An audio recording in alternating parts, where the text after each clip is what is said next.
I'm Rob, I'm from South East London. My show's called Rob Beckett Summer Holiday at the Pleasance below, the Courtyard. This is my first time doing my own show. I've been up a couple of times doing the new competitions and stuff and package shows, but this is my first show. It's fun, I enjoy it. It's a long time though, isn't it? An hour. It's like 2 episodes of EastEnders, just me. But I enjoyed it, and the audiences are turning up and laughing, so can't complain. Yeah, it always goes up and down a little bit, but it's been positive. I say it's been positive throughout, but like sometimes they really go for it, or sometimes they're like, oh, that was good. But as long as they leave as happy or happier than they came in, that's good enough for me. Well, sometimes you can go on and like, it's weird though, because sometimes you can have a sold out room, but they're not really be on board, and it'll go all right. But then sometimes you can have 30 in, and they're going mental for it. So, but yeah, sometimes you introduce yourself, and they'll just be like,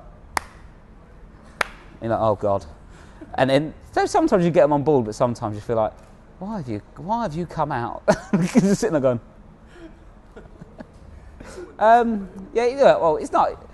I mean, ideally you want every crowd to be like really up for it, but it's never going to happen because sometimes you're doing a gig on a Monday night, and people like lovely people, but they've just been at work all day, tired, and you're not going to be as excited as you would be like 9 o'clock on a Friday, are you? Just because it's, you know, you've been working, but you just sort of get on with it, and it's up to me to sort of put the energy into the room and get them going. So people don't come because they're, you know, they want to be made laugh. So it's just you have to put a bit more that energy into it and stuff to get them on board sometimes. Yeah, a little bit, because you have to. I've seen my stupid face all around the Fringe, big posters of my silly face. And when you get it, you go, oh, it's good, it's a really good place, everyone can see it. And then for about 2 weeks, you're like, oh, not him again. Oh, I can't deal with looking at that. Yeah, it's a little bit, yeah, especially when your face is as weird as mine.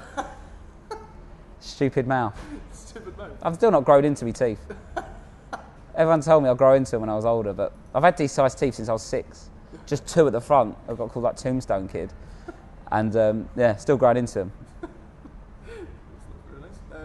I've always liked it, and I remember seeing awful open spots at this club in London. I thought, oh, I can't be that bad. I was. And then I got better. And then it just, basically, and then I just started doing it as a hobby, and then other people offered me gigs, and now it's just escalated to a hobby that's got a bit out of hand. And it was just, it's the equivalent of playing five-side football a bit, and then someone invites you back to play for another team, and then it escalates, and before you know it, you're, you know, like running out for a football team in the Premiership, just like, oh God, there's big proper footballers here, and me. I tell them to come and see it because my mum and dad really liked it, and they've got very high standards, and they're really into their comedy. But no, well, the show, if you like laughing and you've got a family, it's a show for you, which hopefully reaches most people. Thank you very much. No worries, thank you. Excellent, that's great. Thank you again. Cheers. It's all right.